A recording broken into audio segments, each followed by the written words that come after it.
देखो अभी हमने क्या किया है कि इस टेबल के ऊपर में हम लोगों ने इस टेबल के ऊपर में एक चेयर को रखा है। ये नॉर्मल कंडीशन है। नॉर्मल कंडीशन का मतलब क्या होता है कि इसके नॉर्मल जो है mg के इक्वल है और इधर कोई फ्रिक्शनल फोर्स लग रहा होगा और एक फोर्स लगाया और ये दोनों बैलेंस हो रहा है। तो इस कंडीशन में इक्विलिब्रियम कंडीशन बोलते हैं और इस कंडीशन में कोई भी कपलिंग का केस नहीं आता है। लेकिन जैसे ही हम इस चेयर के ऊपर में एक फोर्स लगाएंगे, जब हम इस चेयर के ऊपर में एक फोर्स लगाएंगे, इधर की तरफ एक फोर्स लगाया, तो हमने क्या देखा कि इसके आगे वाला जो चेयर का जो पैर था ना, आगे वाला जो था, ये पोर्शन जो है ना थोड़ा सा अपने जगह से क्या हो गया है, इंक्लाइन हो गया, ऊपर की तरफ हो गया है और पूरे के पूरा जो वेट है इस बॉडी का, इस चेयर का, वो किस पे, लास्ट वाले पैर के ऊपर में क्या हो गया है कि कंसंट्रेटेड हो गया है। अब इस बॉडी के ऊपर में और फोर्स लगाते जाएंगे और फोर्स लगाते जाएंगे, तो एक ऐसा टाइम आएगा जिस समय तक ये बॉडी क्या होगा कि बैलेंस रहेगा। लेकिन कुछ टाइम्स के बाद में अभी क्या हो रहा है, जब बॉडी के ऊपर में एक फोर्स लगा रहे हैं, तो अब बॉडी के ऊपर में पहले नॉर्मल फोर्स कहां पे था, बीच में था, ऊपर की तरफ लग रहा था। अब क्या हुआ कि धीरे धीरे धीरे धीरे इसका नॉर्मल फोर्स क्या हो रहा है, शिफ्ट होते जा रहा है, शिफ्ट होते जा रहा है, शिफ्ट होते जा रहा है। अब एक ऐसा टाइम आएगा जिसमें और भी एक्स्ट्रा फोर्स लगाएंगे, तो ये बॉडी ऐसे स्लिप कर जाएगा कि नहीं कर जाएगा, और ये रोलिंग डाउन करने की कोशिश करें। पहले नॉर्मल फोर्स जो था बॉडी के सेंटर पे लग रहा था और उसके mg के इक्वल हो जा रहा था, और एक फोर्स हम लोग इधर लगा रहे थे, वो क्या था, फ्रिक्शनल फोर्स के इक्वल हो जा रहा था। ऐसे केस में क्या हो रहा था कि बॉडी इक्विलिब्रियम में था और कोई भी टपलिंग का केस नहीं था, नॉर्मल एक ऐसे था। उसके बाद में हमने क्या किया था, इस बॉडी के ऊपर में एक फोर्स लगाना चालू किया। जब बॉडी के ऊपर में एक फोर्स लगाना चालू किया तो हमने क्या देखा कि जो बॉडी का पोर्शन था ना, ये वाला पोर्शन इस तरह से हो गया, मतलब अपने पोजीशन से ये वाला पोर्शन क्या हो गया, फोर्स लगाने पे चेंज होना चालू हो गया। इसका मतलब इस वाले केस के अंदर में हमने क्या देखा कि अब नॉर्मल फोर्स यहाँ पे ना होकर कर करके नॉर्मल फोर्स कुछ इस जगह पे, मतलब हमने थोड़ा सा इसको सही से करते, रुको, मैंने इस तरह से है, समझना बच्चा, थोड़ा ज्यादा हो गया है उसके अंदर में, इधर ऐसे हो गया, अब समझ में आएगा तुमको अच्छे से।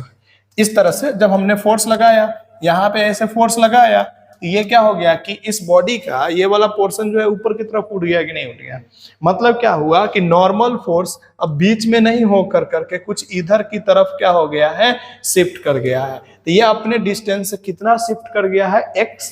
तो हमें पूछेगा कि वो डिस्टेंस कितना होगा जिससे कि ये नॉर्मल फोर्स शिफ्ट कर जाए, सबसे पहला यही क्वेश्चन होगा।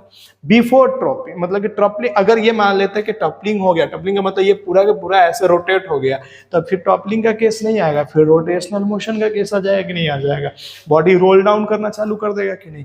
तो इसका मतलब क्या है कि वो मिनिमम फोर्स कितना होगा जिसपे body just before the top, मतलब कि बिफोर द टपल होने वाला है, टपल नहीं हुआ, ये पूछा जा सकता है। नॉर्मल कहाँ पे शिफ्ट करेगा, ये पूछा जा सकता है। क्या क्या चीजें होगा, फ्रिक्शनल फोर्स का कितना वैल्यू होना चाहिए, म्यू का क्या वैल्यू होना चाहिए, ये सारी चीजें पूछा जाता है इस केस के अंदर में। इसीलिए इस फोर्स का नाम दिया गया, इस टॉपिक का नाम क्या दिया गया है, टपलिंग दिया गया। तो आइए एक केस लेते हैं और सॉल्व करते हैं। पहले ये बात समझ में है टपलिंग के अंदर में क्या क्या चीजें होता है। अब आते हैं एक केस लेते हैं, मैं नॉर्मली बना रहा हूं बॉडी का, देखना और समझना और बताना कि क्या तुमको समझ में आ रहा है। जैसे मैंने उन्हें बोला कि एक बॉडी है, इस बॉडी के ऊपर में मैंने क्या किया, इस बॉडी को एक सरफेस के ऊपर में रख दिया और इधर की तरफ एक फ्रिक्शनल फोर्स बॉडी के ऊपर में लग रहा था। मैंने क्या किया, इसके सेंटर से y डिस्टेंस पे, इसके सेंटर से y डिस्टेंस पे एक क्या लगा रहा हूं, मैं फोर्स लगा रहा हूं, और ये फोर्स h डिस्टेंस पे, इसके क्या है कि हाइट h पे ये लग रहा है, नीचे से सरफेस से h हाइट पे लग रहा है। अगर मैं बोलूं कि ये क्यूबिकल है, तो क्यूबिकल है तो साइड, सारे साइड क्या होंगे, सेम है, तो मैंने साइड दे दिया a दे दिया। बात को समझने की कोशिश करना। तो बोल इस बॉडी के सेंटर से mg तो अभी भी नीचे ही लग रहा होगा। अब ये बॉडी टपल करने वाला है, जैसे ये बॉडी टपल करने वाला है, इसका मतलब जैसे मैंने इस चेयर को ही, देखो मैं इस चेयर को क्यों ले रहा हूं, ताकि ये आसानी से इसको टपल कराया जा सकता है। देखो इस बॉडी के ऊपर में मैं फोर्स कराऊंगा तो ये बॉडी टपल करने वाला है कि नहीं है। देखो यहाँ पे ऐसे हो गया कि नहीं हो गया। जब बॉडी इस तरह से टपल करने वाला है उस समय नॉर्मल फोर्स क्या हुआ है, शिफ्ट किया है।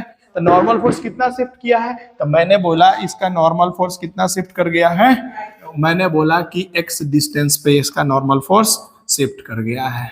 नॉर्मल फोर्स शिफ्ट कर गया x डिस्टेंस पे, मान लेते हैं यहाँ से ठीक है ना। तो ये x की वैल्यू क्या होगी, क्या चीजें कैसे सॉल्व करेंगे, तो इसके लिए हम लोगों ने लास्ट क्लास के अंदर में डिस्कस किया था कि जब भी कुछ भी पता ना चले और बहुत सारे फोर्स लगता हो बॉडी के ऊपर में, तो उसके ऊपर में हम लोग क्या करते हैं ना कि बॉडी के ऊपर में टॉर्क का इक्वेशन लिखने की कोशिश करते हैं। जब बॉडी के ऊपर में टॉर्क का इक्वेशन लिखने की कोशिश करते हैं ना, तो मैक्सिमम चीजें हमें समझ में आने लगता है। तो मैं बोलूंगा कि टॉर्क अबाउट सेंटर क्या होगा। अगर बॉडी इक्विलिब्रियम में है, बॉडी इक्विलिब्रियम में है तो टॉर्क क्या होता है सेंटर पे, मतलब किसी चीज के अबाउट निकालोगे तो बॉडी इक्विलिब्रियम में होता है तो नेट टॉर्क क्या होता है, 0 होता है। अब सोचो इस फोर्स के कारण अगर मेरे को टॉर्क निकालना हो तो मैं क्या लिखूंगा, F इंटू वाई। देखो ना इस सेंटर से इस फोर्स का डिस्टेंस कितना है, y डिस्टेंस पे है कि नहीं है, नहीं आया।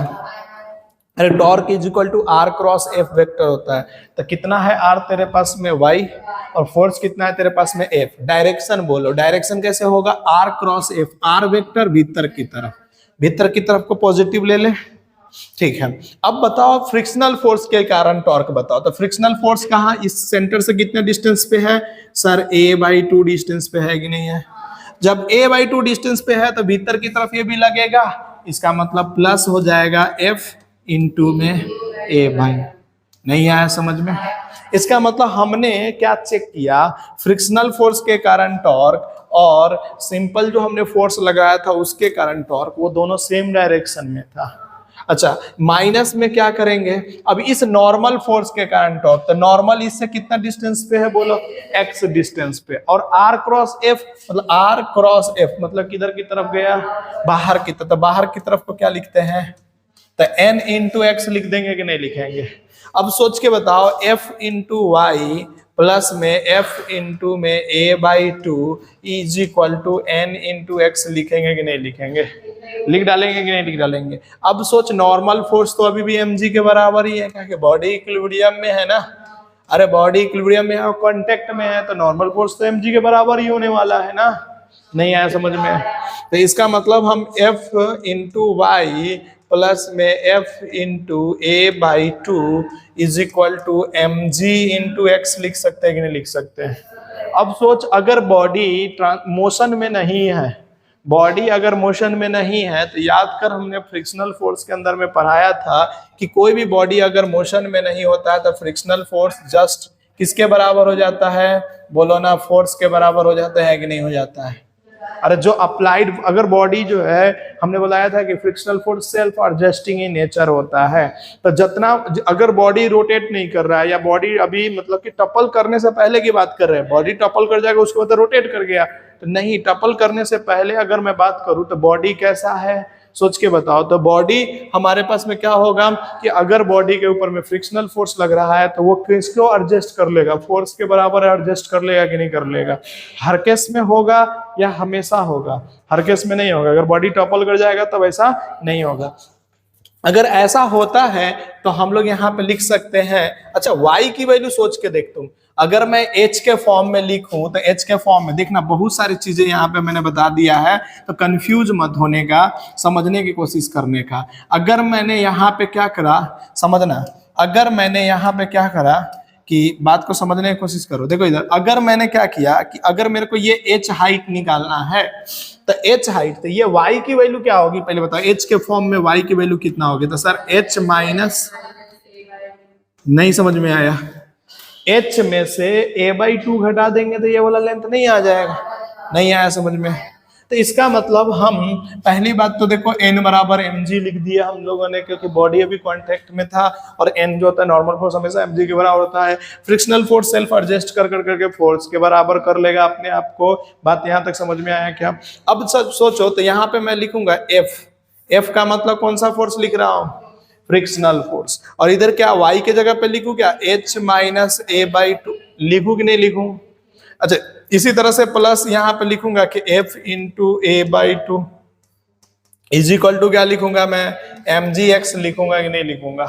अच्छा जब हम ऐसे लिख देंगे, जब हम ऐसे लिख देंगे तो यहाँ से हम लोग f into h minus f into a/2 plus में f into a/2 is equal to m g x लिखेंगे कि नहीं लिखेंगे?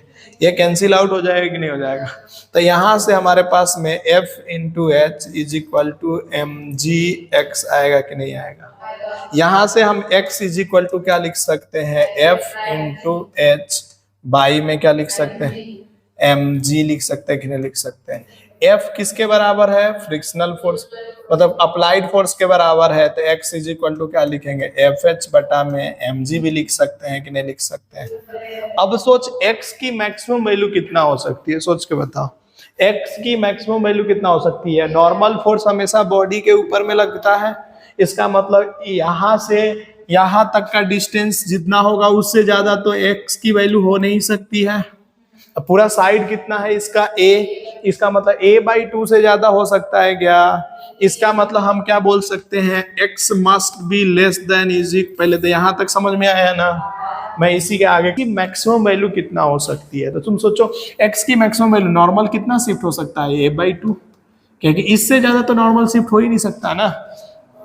अरे मैक्सिमम नॉर्मल उसके साइड पे ही जाकर करके तो उसके बाद तो बॉडी गिर ही जाएगा। इसका मतलब हम ऐसे बोल सकते हैं x should be less than equal to कितना होना चाहिए? a/2 होना चाहिए कि नहीं होना चाहिए? x की वैल्यू कितना आया तुम्हारे पास में? एफ एच बाई में m g should be less than equal to क्या होना चाहिए? a/2।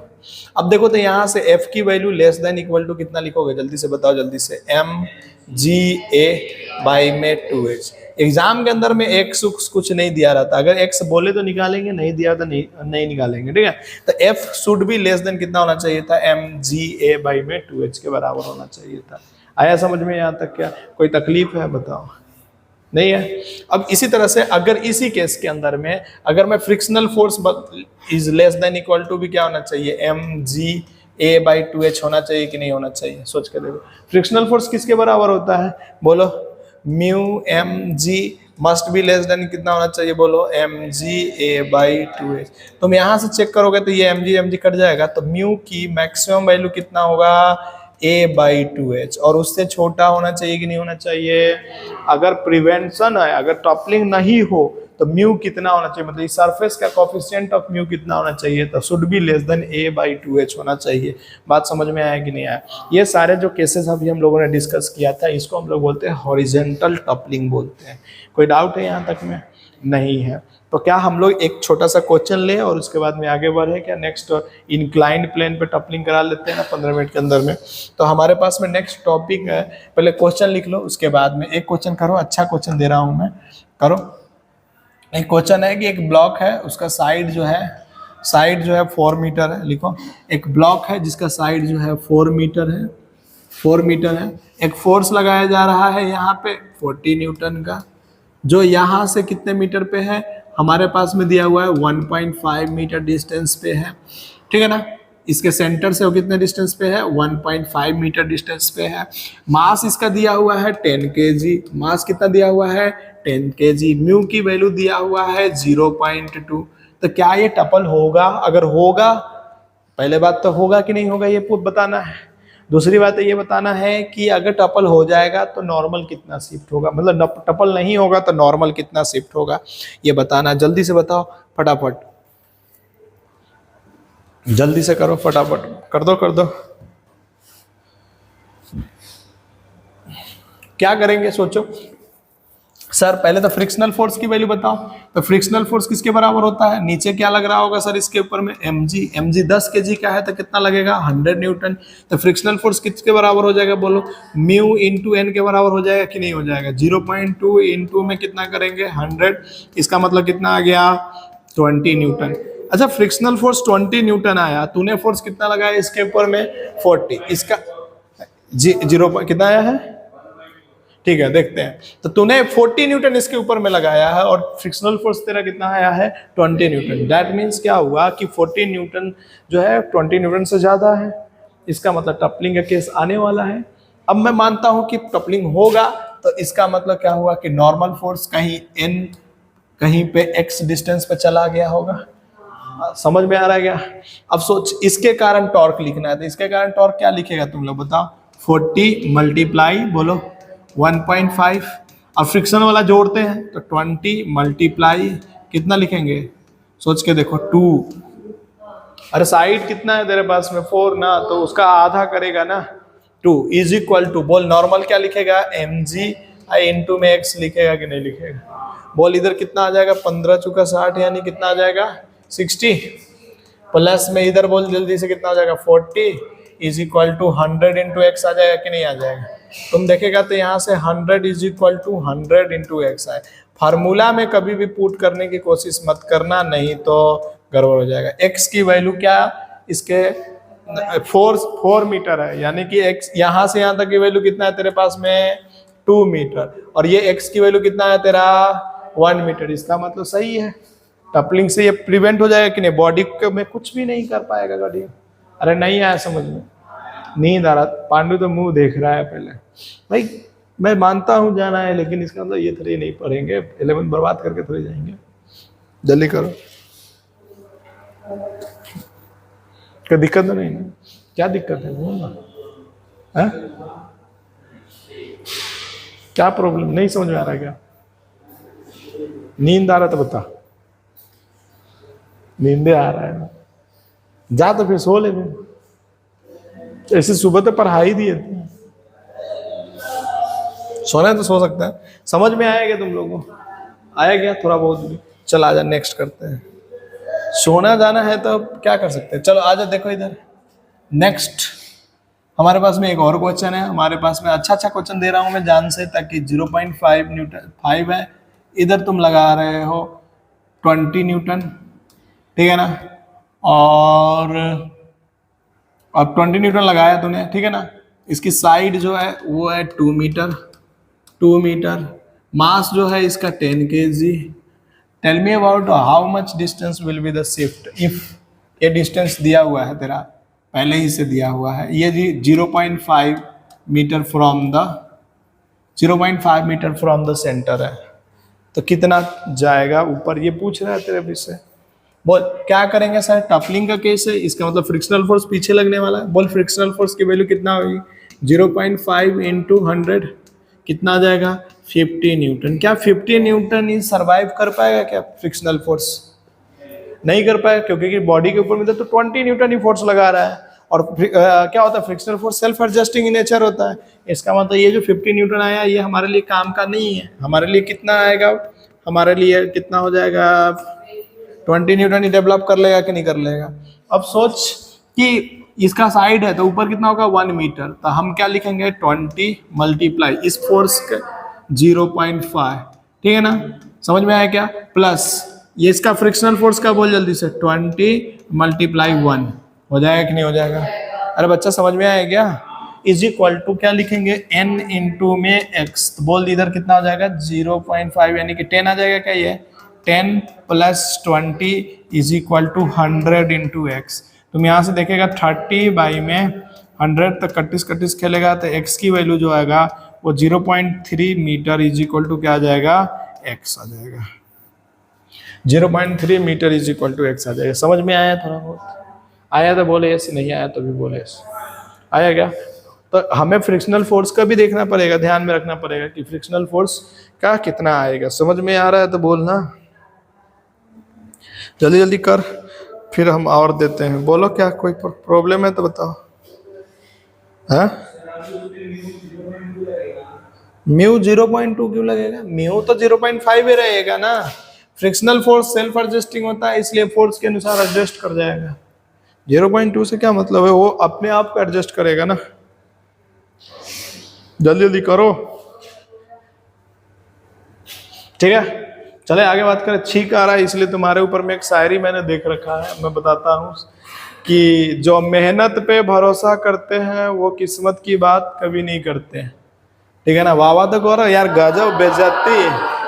हाँ, जो मेहनत पे भरोसा करते हैं वो किस्मत की बात कभी नहीं करते हैं, ठीक है ना। वाह फिर नहीं कर, तुम लोग को शायरी भी सुनने का तरीका नहीं पता है। अच्छा, विकल्प बहुत मिलेंगे मार्ग में भटकने के लिए, विकल्प बहुत मिलेंगे मार्ग में भटकने के लिए। तितलियाएं जो मिलते हैं या ये सुंदर कन्याएं जो मिलते हैं, चाहे सुंदर बालक जो मिलते हैं, ये सब मिलते रहेंगे भटकने के लिए, लेकिन संकल्प एक ही काफी है मंजिल तक जाने के लिए। समझ में आया कि नहीं आया? तो ये चीज को ध्यान में रखना है भाई कि हमें कहा जाना कहाँ है ना, ये इंपॉर्टेंट है। करना क्या है वो इंपॉर्टेंट है, होगा क्या वो इंपॉर्टेंट नहीं है। होना तो जो होगा सो होगा। क्या सब लिखो, टॉपिक का नाम लिखो। Next, toppling on incline plane. Topic का नाम लिखो toppling on incline plane. Toppling on incline plane. Inclined मतलब होता है क्या यार, तुमको आना नहीं क्या?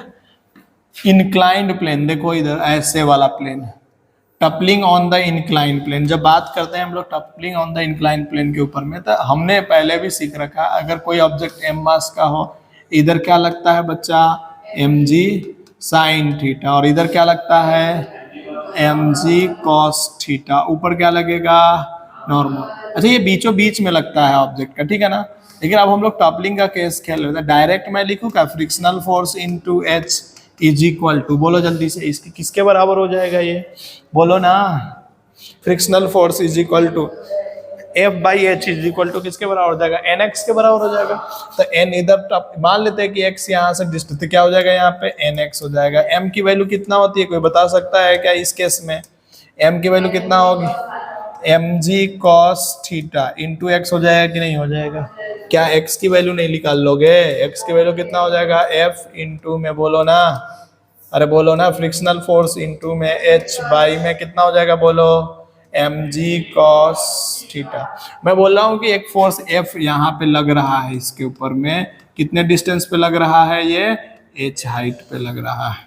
ये ध्यान में रखने का, एच हाइट पे लग रहा है। बात समझ में आएगा? समझ में आएगा? जल्दी जल्दी करो तो फिर आगे बढ़ते हैं। हो गया क्या? अगर तुमको x की वैल्यू आ गई तो सोचो x की वैल्यू कितना होगी, should be less than equal to a/2। अगर a/2 से कम होगा तभी तो टपलिंग की बात होगी। तो मैं यहाँ से लिख सकता हूँ x should be less than equal to a/2, लिख सकता हूँ कि नहीं लिख सकता हूँ? तुम में से कितना लोग बोलना चाहता है कि f, अच्छा कैपिटल F भी लिखो चाहे स्मॉल f लिखो, दोनों बराबर होगा कि नहीं होगा? एफ एच बटा में बोलो m g cos theta should be less than equal to a/2 होगा कि नहीं होगा? यहाँ से बोल f h is equal to क्या हो जाएगा, m g cos theta into a/2 से छोटा या लेस देन इक्वल टू होगा कि नहीं होगा?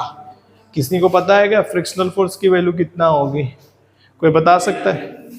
फ्रिक्शनल फोर्स अगर भी, अब दो केसेस होगी इसके अंदर में सर, अगर स्लाइडिंग का बिफोर टपलिंग हो गया, स्लाइडिंग नहीं हुआ उससे पहले ही टपलिंग हो गया, लिखो स्लाइडिंग बिफोर, इसके अंदर में केस बना के लिखना, स्लाइडिंग बिफोर टपलिंग। तो हाँ लिखो ना, फटाफट लिखो ना, लिख लो पहले। ये समझ में तो आ रहा है ना तुम लोगों को? डायग्राम सही से बनाना, क्वेश्चन है 2-4 देंगे तब और अच्छे से समझ में आएगा।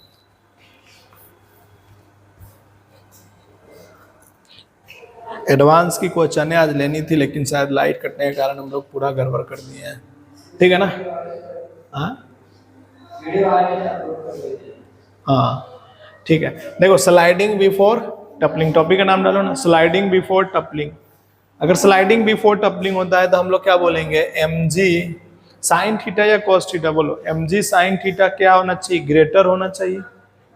अरे बिफोर टपलिंग होना है ना, तो बोलो ना m g sine theta is must be greater than f, होगा कि नहीं होगा? एफ की वैल्यू कितना होगा, mu into m g n. तो हम लोग क्या बोलेंगे, m g sine theta must be greater than is equal to क्या लिखेंगे, म्यू इंटू एन। यहाँ पे एन कितना है जल्दी से बताओ तुम लोग, एन जी ग्रेटर देन, बोलो mu m g cos theta. तुम में से कितना लोग बोलना चाहते हैं एम जी कट जाएगा, तो tan theta must be greater then क्या होना चाहिए, म्यू। अगर ऐसा होगा तभी जाकर के हमारा काम होगा, अदरवाइज नहीं होगा। स्लाइडिंग बिफोर का है, समझ में आ रहा ना? जल्दी कर लो।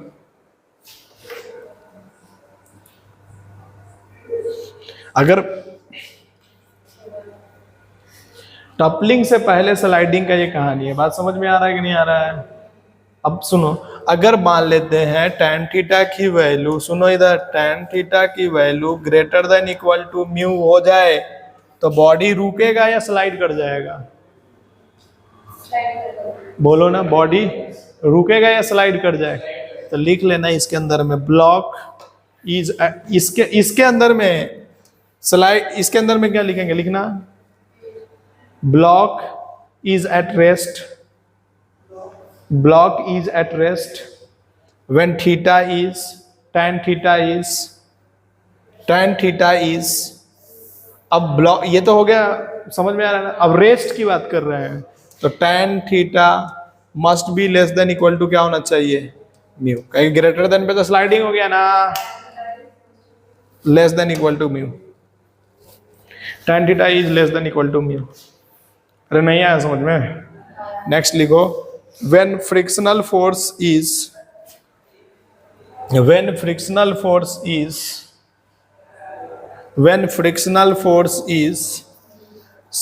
sufficient to prevent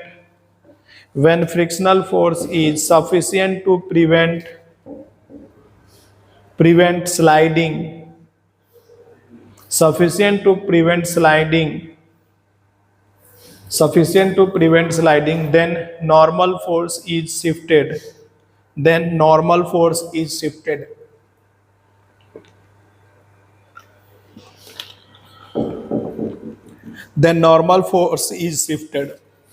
देखो इधर बच्चा समझने की कोशिश करो कि हमने क्या बोला, केस समझने की कोशिश करो, बहुत अच्छा चीजें है कि फ्रिक्शनल फोर्स जो है ना वो क्या कर रहा है, प्रिवेंट कर दे रहा है स्लाइडिंग से।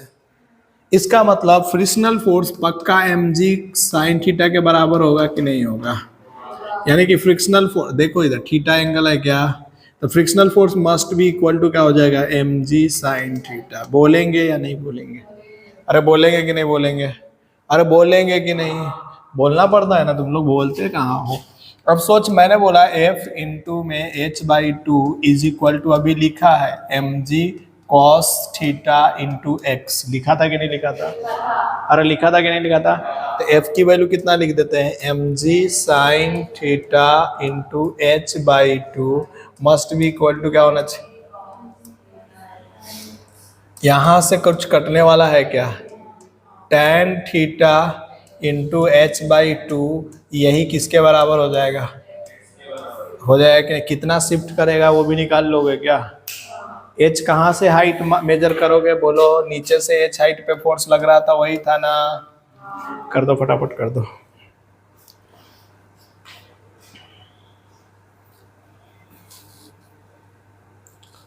हो गया, छोटा छोटा केस है, बस थोड़ा सा समझने की कोशिश करना, मैं समझाने की बहुत कोशिश कर रहा हूं।